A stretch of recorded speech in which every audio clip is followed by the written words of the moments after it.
Bom dia, igreja! Bom dia, gente linda do meu coração que sai do outro lado. Que prazeroso é nós estarmos mais uma vez reunidos e juntos para nós cantar, para nós estudarmos. Que alegria imensa que Deus dá para nós, não é verdade? Tenho certeza absoluta que o Espírito de Deus falou com você durante o estudo dessa madrugada. Louvado seja Deus! Estou muito feliz e espero que você tenha se acordado com muita alegria no seu coração, com a vontade de vencer o seu dia pelo poder de Jesus. Acredite nisso pelo poder do Senhor Jesus. Que coisa boa é nós estarmos juntos, mas antes de nós ajoelharmos e falar com a majestade do céu, eu gostaria de mandar um abraço para algumas pessoas que têm nos acompanhado aqui no Ano Bíblico, que têm compartilhado esse vídeo, material para outras pessoas. Louvado seja Deus pela tua vida que está compartilhando. Continua compartilhando cada conteúdo que é postado no YouTube. Faça com que outras pessoas possam conhecer a verdade do Senhor Deus. Mas eu gostaria de mandar um abraço muito especial para Maria Ângela. Ela disse que estou tão agradecida pelo ano bíblico e agradece toda a escola. Você agora faz parte da nossa família pela graça e poder do Senhor Jesus. Gostaria de mandar um abraço também para Leila Gomes. Ela está pedindo oração para a vida dela e para a vida espiritual dela também. Então, pode ter certeza que nós aqui do outro lado vamos estar orando por você. Acredite que a oração será atendida diante do santuário do nosso Deus. Também um abraço para Luzia Gomes. Luzia Gomes pede um abraço para a sua vida. Pode ter certeza que nós vamos orar pela sua vida também, tá bom? E também pelo Francisco Lopes, que é lá de Goiânia. Ele pede um abraço para você, meu querido irmão. Que Deus te abençoe, que Deus te encha de poder durante este dia. E para nós e chegar diante do trono de Deus, vamos ajoelhar e falar com o Senhor. Convido você aí do outro lado para que nós possamos ajoelhar e falar com a majestade do céu. Vamos lá? Querido bom Deus, eterno Pai, que prazeroso, Senhor Jesus, estar todas as manhãs diante da Tua presença, estudando a Tua palavra, Senhor Deus, e tirando grandes lições para a nossa vida. Quero te pedir agora, em nome de Jesus, que o Senhor Deus abençoe cada um desses que estão assistindo o Ano Bíblico, desses que estão ali, meu Pai do céu, querendo, sentindo o anseio de aprender cada vez mais da Tua palavra, Senhor. Que Teu Santo Espírito possa tocar no coração deles, que eles possam, Senhor Deus, colocar verdade na sua vida, não só isso, mas espalhar para outras pessoas também, Senhor. Nos fortalece pelo Teu poder no dia de hoje, que o nosso dia de hoje seja dia para vencer pelo poder de Jesus. Esteja conosco, Pai, nesse momento queremos louvar o Teu santo nome. Bendito seja o Teu santo nome, Senhor. Fica conosco agora, já te agradecendo em nome do Teu Filho amado Jesus. Amém. Muito bem, depois de nós termos falado com a majestade do céu, vamos cantar com o hino 231, Trabalhar e Orar. Vamos lá?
Salvador, e ninguém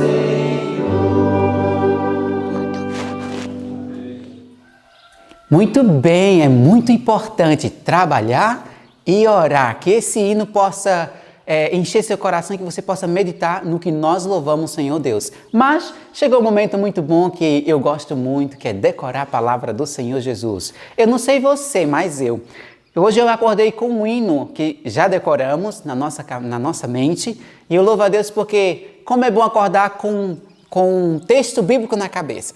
Vamos ver se você sabe que é esse texto que eu estou falando. Mas de nada faço questão, nem tenho minha vida por preciosa, contanto que cumpro com alegria a minha carreira e o ministério que recebi do Senhor Jesus para dar. Você sabe qual é esse texto? Você sabe? Eu terminei aqui para você pensar. Qual é esse texto que você já decorou? E hoje nós vamos falar o texto que está lá em 2 Coríntios 4, do 6 ao 9. Eu gosto muito desse texto porque diz, porque Deus é que disse que das trevas resplandecesse a luz. Vamos decorar junto? Vamos lá, igreja? 1, 2, 3. 2 Coríntios 4, do 6 ao 9. Porque Deus que disse que das trevas resplandecesse a luz é quem resplandeceu em nossos corações para a iluminação do conhecimento da glória de Deus na face de Jesus Cristo. Temos, porém, esse tesouro em vaso de barro, para que a excelência do poder seja de Deus e não de nós. Em tudo somos atribulados, mas não angustiados, perplexos, mas não desanimados, perseguidos, mas não desamparados, abatidos, mas não destruídos. 2 Coríntios 4, do 6 ao 9. 2 Coríntios 4, do 6 ao 9. Porque Deus, que disse que das trevas resplandecesse a luz, é quem resplandeceu em nossos corações, para a iluminação do conhecimento da glória de Deus na face de Jesus Cristo. Temos, porém, esse tesouro em vaso de barro, para que a excelência do poder seja de Deus e não de nós. Em tudo somos atribulados, mas não angustiados, perplexos, mas não desanimados, perseguidos, mas não desamparados, abatidos, mas não destruídos. 2 Coríntios 4, do 6 ao 9. 2 Coríntios 4, do 6 ao 9. Porque Deus, que disse que das trevas resplandecesse a luz, é quem resplandeceu em nossos corações para a iluminação do conhecimento da glória de Deus na face de Jesus Cristo. Temos, porém, este tesouro em vaso de barro, para que a excelência do poder seja de Deus e não de nós. Em tudo somos atribulados, mas não angustiados, perplexos, mas não desanimados, perseguidos, mas não desamparados, abatidos, mas não destruídos. 2 Coríntios 4, do 6 ao 9. Muito importante esse texto. Decore ele, vá decorando. Continue para que você possa, no outro dia, acordar com esse texto na sua memória. Vamos ficar com o estudo. Que Deus te abençoe e tenha um bom dia. Bom dia. Bom dia. Que alegria estarmos aqui mais uma vez. Mas a minha alegria é pelo que estudamos hoje. Eu estou muito feliz pela leitura de hoje e confesso que me sinto privilegiada de poder falar de tal assunto. Que coisa tão gostosa, né? Estou vendo o rosto aqui de todo mundo assim, ó, radiante pelo que leu na madrugada de hoje. E nós estivemos lendo na Bíblia, Mateus capítulo 26 e 27 e também o capítulo 28 do 1 ao 15. E lemos no Desejado de Todas as Nações o capítulo 81, o Senhor ressuscitou. E nós vamos falar hoje sobre a ressurreição de Cristo. E é muito legal pensar que na sexta-feira nós falamos sobre a morte de Jesus, o está consumado. No sábado falamos do repouso de Jesus e agora no domingo estamos falando da sua ressurreição. Eu tenho certeza que o estudo da vida de Jesus, os últimos momentos da vida de Jesus, foi uma providência de Deus para que nós pudéssemos nos maravilhar e encher o nosso coração com informações tão gloriosas. Mas o estudo de ontem falou que Jesus repousava tranquilo, descansava depois de longas horas de vergonha, longas horas de zombaria, de tortura, de dor. Agora ele descansava, repousava no sepulcro de José. Que coisa tão linda! O sábado foi um sábado muito difícil. Lentamente aquele sábado havia passado. Os discípulos estavam tremendamente arrasados, escondidos, atemorizados e nem se lembravam que Cristo havia dito que no terceiro dia ele ressurgiria. Os sacerdotes não tinham paz. Não havia paz no coração daqueles que pensavam ter triunfado ao ter matado Jesus. Não havia paz, não havia tranquilidade, havia angústia, preocupação, porque aquele Messias, ou dizendo aquele impostor, havia dito que ressurgiria. Nós precisamos bolar um plano para que ele não saia daquele túmulo. E lá estavam os anjos, na expectativa, olhando, porque o sábado estava se findando e estava se aproximando a hora da ressurreição do Filho de Deus. Eles estavam na maior ansiedade. Eu fico imaginando o céu na maior anseio, esperando quando será a hora, que Jesus ressurgirá, quando será? Mas a ordem tinha que vir de onde? De onde? Do Pai. Era o Pai que dava a ordem. E os anjos estavam atentos, só esperando a ordem do Pai para ressuscitar, para dar a voz de comando na realidade, para dar a voz de comando à ressurreição de Cristo. Imagina só, e lentamente o dia havia se passado. Lentamente. Mateus capítulo 28, verso 1. No findar do sábado, ao entrar o primeiro dia da semana, Maria Madalena e outra Maria foram ver o sepulcro. E eis que houve o quê? Um grande terremoto, porque um anjo do Senhor desceu do céu, chegou-se, removeu a pedra e assentou-se sobre ela.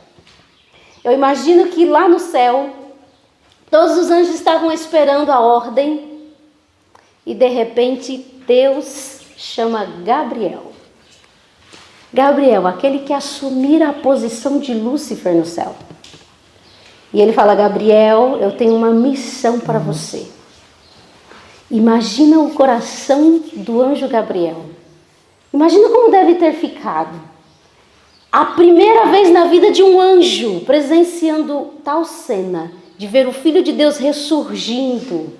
Imagina isso. Como deve ter sido para Gabriel viver essa experiência de cumprir uma missão tão gigantesca. E lá estava Gabriel com sua armadura, com sua presença poderosa, vindo em direção à terra, ansioso para dar a voz de comando, para dar o recado do Pai para o Filho. E quando ele desce, diz que por onde ele passa há uma forte luz, que a luz provém de onde? Do Pai. A luz provém do trono do Pai. E por onde ele passa há uma grande luz e um grande terremoto acontece. Na tumba não havia apenas Jesus descansando. Estavam lá os 100 soldados, que de maneira muito patética estavam ali protegendo o corpo de Jesus. Mas também havia outros seres que estavam presentes no local. Olha só o que o desejado de todas as nações diz no primeiro parágrafo. Diz que havia vigias invisíveis ali estavam também. Hostes de anjos maus se achavam reunidas em torno daquele lugar. Hostes de quê? Anjos maus. houvesse sido possível e o príncipe das trevas, com seu exército de apóstatas, teria mantido para sempre fechado o túmulo que guardava o Filho de Deus. Uma hoste celeste, porém, circundava o sepulcro. Anjos magníficos em poder o aguardavam, esperando no momento de saudar o príncipe da vida. Havia ali 100 soldados, mas também havia ali um exército de anjos maus protegendo para impedir que o túmulo fosse aberto. Mas também havia as hostes celestes, aguardando o momento em que o príncipe da vida iria ressurgir. E lá vem Gabriel, vindo com a ordem do Pai. E quando ele chega, a terra toda estremece. Que glorioso! Que glorioso deve ter sido ver isto, porque os soldados viram isso. Os soldados viram todas essas cenas. E aí diz, o desejado continua dizendo no terceiro parágrafo, diz que o parágrafo começa assim, ó. Onde está, sacerdotes e príncipes, o poder de vossa guarda? Onde está? Bravos soldados que nunca se atemorizaram diante do poder humano, são agora o quê? Cativos, aprisionados, sem espada nem lança.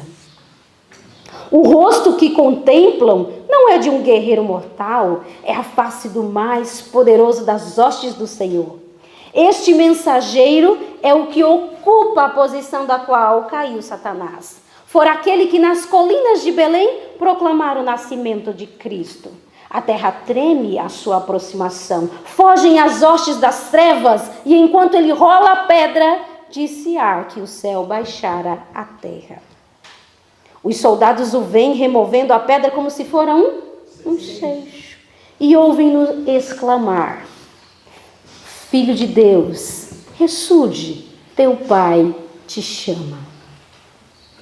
Vem Jesus sair do sepulcro e ouvem-no proclamar sobre o túmulo aberto: Eu sou a ressurreição e a vida. Ao ressurgir ele em majestade e glória, a hoste angélica se prostra perante o Redentor em adoração, saudando-o com hinos de louvor.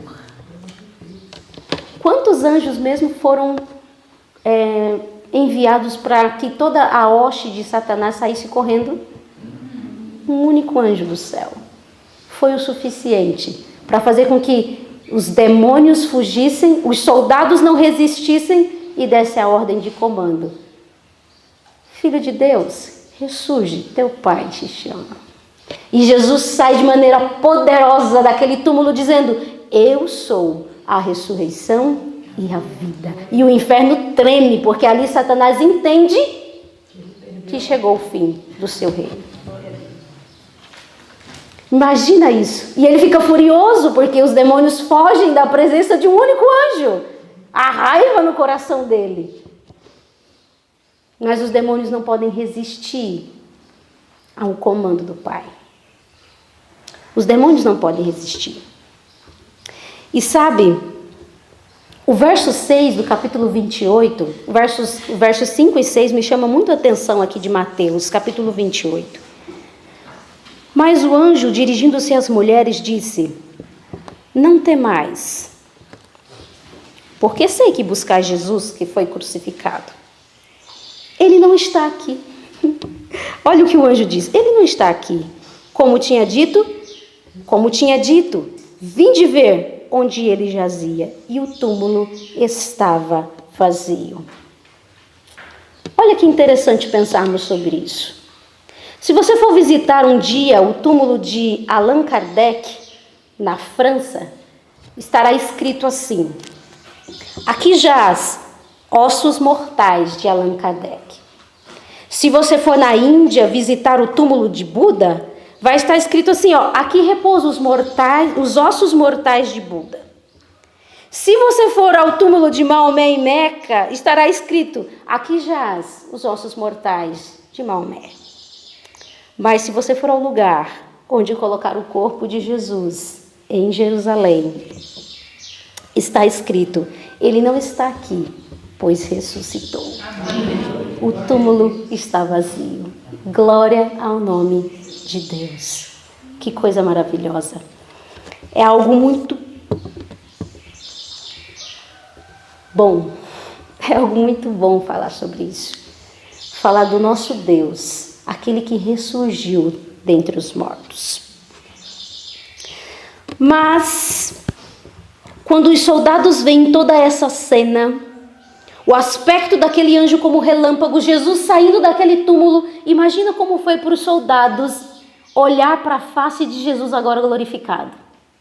Como foi para os soldados? O rosto que eles haviam cuspido, o rosto que eles haviam batido, que eles haviam dado uns socos, que eles haviam zombado, xingado, agora ali, em pé, na frente deles, depois de ter estado morto. Como deve ter sido aterrorizante para aqueles soldados. E eles ficam tão assustados, tão desnorteados, que eles saem por Jerusalém falando o quê? Ele ressuscitou. Ele ressuscitou, verdadeiramente ele é o Filho de Deus. Verdadeiramente ele é o Filho de Deus, ele ressuscitou. Eles saem dando essa mensagem de boas novas. Os primeiros evangelistas. Imagina que coisa engraçada. Aí os sacerdotes escutam essa história e mandam chamar esses soldados, porque eles iam até onde? Eles iam para Pilatos. Eles iriam contar para Pilatos o que haviam visto. Mas os sacerdotes pegam eles primeiro no caminho. E falam assim, e aí, vem cá, me conta aí, que história é essa? Me conta. Eles contam toda a historinha para o sacerdote. Imagina isso para Caifás. O texto diz que Caifás emudeceu, ficou calado, paralisado. Imagina!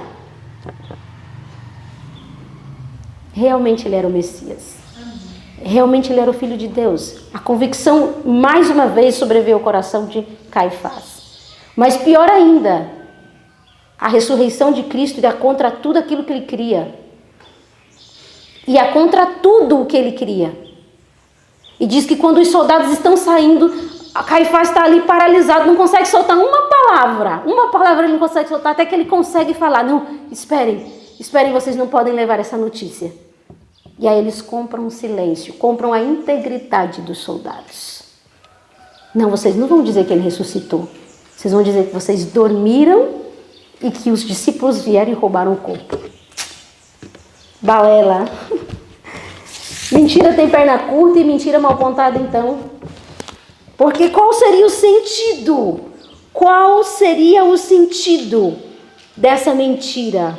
Aqui se enganaram os sacerdotes. Se enganaram. Como poderiam os soldados dizer que os discípulos tinham furtado o corpo enquanto eles dormiam? Se dormiam, como que podiam saber? Como é que eles viram se eles dormiram? E se houvesse realmente os discípulos roubado o corpo de Cristo, os sacerdotes não seriam os primeiros a cair em cima, na cabeça dos soldados e dizer, vocês dormiram na hora? Eles iriam atestar contra a própria vida deles. Mentira mal contada. Mas aí eles compram o silêncio dos soldados, mas quando Pilatos tem a oportunidade de conversar com esses soldados, chama eles à parte e fala assim, me conta a verdade. Me conta toda essa história.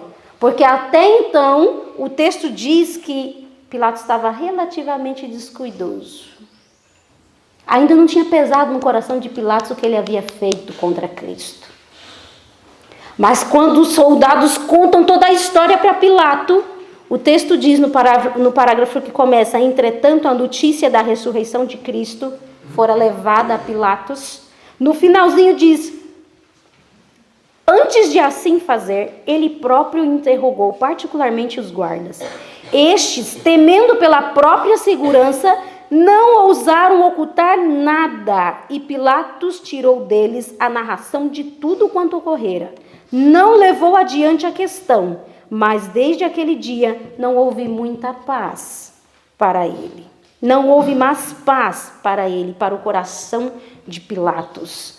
Não havia paz nem para Pilatos e nem para os sacerdotes, os que haviam matado Jesus. Não havia paz. Porque um erro chama outro erro, para você permanecer no erro. E o erro nunca traz paz. Eles viviam com medo, o texto diz que eles viviam com medo, não havia lugar seguro o suficiente, eles tinham medo de Jesus aparecer para eles tinham medo de encontrar Jesus, era uma coisa terrível. O erro nunca traz paz. Mas agora chegou um momento muito lindo de falarmos, quando o texto fala com que poder Jesus saiu do túmulo. Qual era o poder que fez Cristo ressurgir? É muito lindo falar disso, porque o próprio Cristo, quando esteve em vida, ele disse assim: olha, ninguém tira a vida de mim, eu mesmo a dou e ainda torno a tomá-la. E o parágrafo que diz, quando foi ouvida no túmulo de Cristo a voz do poderoso anjo, dizendo, teu pai te chama, o Salvador saiu do sepulcro pela vida que havia em si mesmo. Por sua própria vida, Cristo ressurgiu. Provou-se então a verdade de suas palavras, dou a minha vida para tornar a tomá-la. Tenho poder para dar e poder para tornar a tomá-la.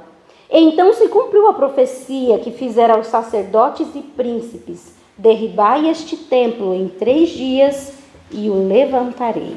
Sobre o fendido sepulcro de José, Cristo proclamara triunfante, eu sou a ressurreição e a vida. Essas palavras só podiam ser proferidas pela divindade. Todos os seres criados vivem pela vontade e poder de Deus. São dependentes depositários da vida de Deus. Do mais alto serafim ao mais humilde dos seres vivos, todos são providos da fonte da vida. Unicamente aquele que é um com Deus podia dizer, tenho poder para dar a vida e poder para tornar a tomá-la. Em sua divindade, possuía Cristo o poder de quebrar as algemas da morte. Aqui você entende, porque que quando Jesus revelou aos anjos o plano da redenção, eles disseram, não, por favor, Senhor, não vá, eu irei no teu lugar. Jesus disse, a vida de um anjo não é suficiente. Precisa ser divino. Precisa ser divino para morrer e ressurgir. Porque em Cristo havia vida própria. Em Cristo havia vida e por a sua própria vida ele ressurgiu. Que coisa maravilhosa. Mas ele não ressurgiu só. Ele ressurgiu com quem? Com as primícias. Com as primícias. Lembra que na morte de Jesus, sepulcros foram abertos e corpos foram lançados fora. Agora, esses corpos, na ressurreição de Cristo, quando ouvem a voz de Jesus dizendo, eu sou a ressurreição e a vida, esses corpos despertam para a vida. Não para morrer novamente, agora para a imortalidade. Que espetacular. E esses próprios também deram um anúncio em Jerusalém. Ei, ele ressurgiu e nós ressurgimos juntamente com ele. Imagina só, como deve ter sido isto? As pessoas verem, porque o texto diz que essas pessoas que ressurgiram foram pessoas que foram fiéis a ponto de darem a sua própria vida pelo Evangelho. Eram fiéis. E agora, assim como Cristo ressurge e representa as primícias dos que dormem, essa é a maior garantia.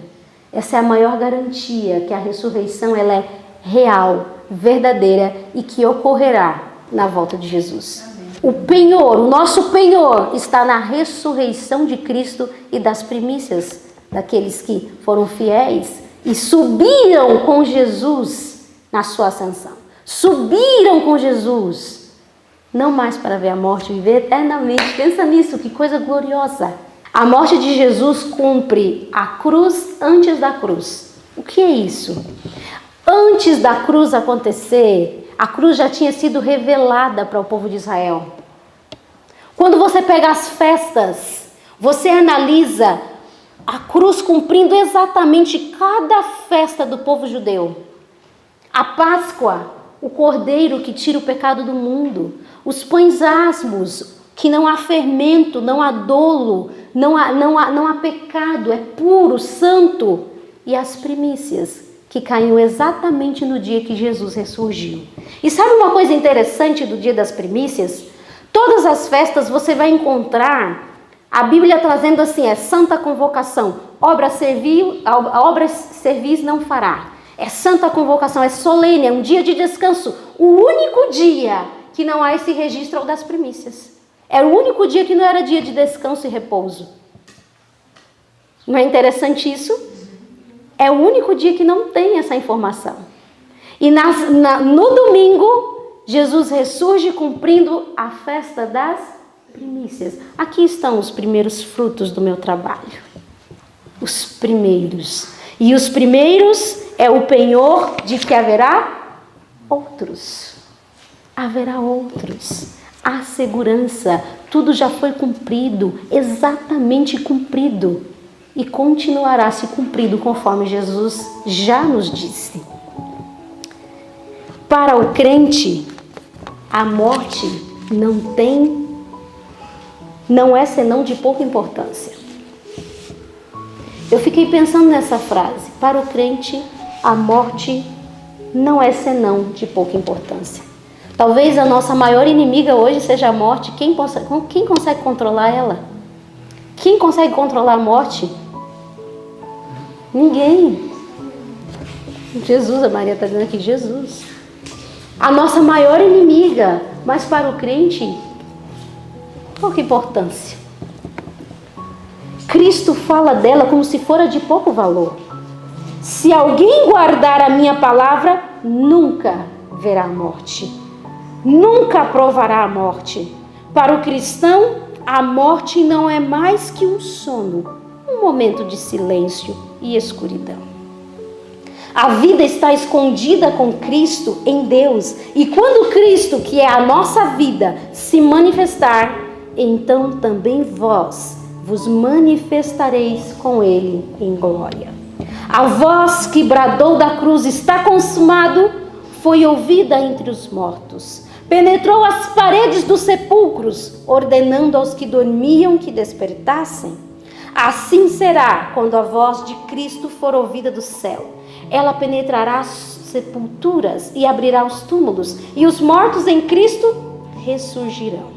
Na ressurreição do Salvador, algumas tumbas foram abertas, mas em sua segunda vinda, todos os queridos mortos lhe ouvirão a voz, saindo para uma vida gloriosa e imortal. O mesmo poder que ressuscitou a Cristo dentre os mortos erguerá a sua igreja, glorificando-a com ele, acima de todos os principados, de todas as potestades, acima de todo nome que se nomeia, não somente neste mundo, mas também no mundo por vir. Glória, glória, glória a Deus. Talvez nesses momentos tão difíceis que nós estamos vivendo, de pandemia, de crise e de fins dos tempos, o coração da gente se aperta por tanta tristeza. E às vezes nós não sabemos como lidar com o nosso maior inimigo, que é a morte. Quem pode detê-la? Na realidade, eu quero que você tenha essa esperança no seu coração. Tenha essa esperança que a morte não é apenas um sono, um momento de silêncio, um momento de escuridão. Porque Cristo vive, eu posso crer no amanhã. Porque Ele ressurgiu, porque Ele vive, eu também viverei. E a morte será tragada. Haverá um fim para a morte. E ela nunca mais haverá. E pela ressurreição de Cristo nós temos essa garantia de que viveremos vida em abundância e vida eterna. Que você creia nisso. Que o seu coração se encha dessa certeza, dessa esperança que Cristo nos dá através da sua vida, através da sua história. Porque foi numa linda manhã. Foi numa linda manhã que Cristo ressurgiu. Numa linda manhã de domingo. Que o seu coração se encha com esse louvor da certeza que Cristo vive. E por isso eu posso crer no amanhã. Amém. Glória ao nome do Senhor. Glória ao nome do Senhor. É por isso que quando os anjos viram Jesus ressurgir, eles não tinham senão outra coisa a fazer, senão adorar aquele Cristo. E nós agora vamos adorá-lo através da oração. Vamos orar? Nosso Deus e nosso Pai, Senhor, obrigada. Obrigada pelo plano da redenção. Obrigada porque Jesus veio a este mundo morreu, padeceu, mas ressurgiu e vivo está. Glória ao teu nome, Senhor, porque isso nos dá oportunidade de vida eterna. É porque Jesus morreu e ressuscitou que nós temos a oportunidade de um dia estar contigo no céu. Que isso, Senhor Deus, esteja firmado em nossos corações, em nossos pensamentos. Não nos permita esquecer e nos desviarmos de fatos tão importantes, Senhor. Porque o túmulo está vazio, nós podemos crer no amanhã.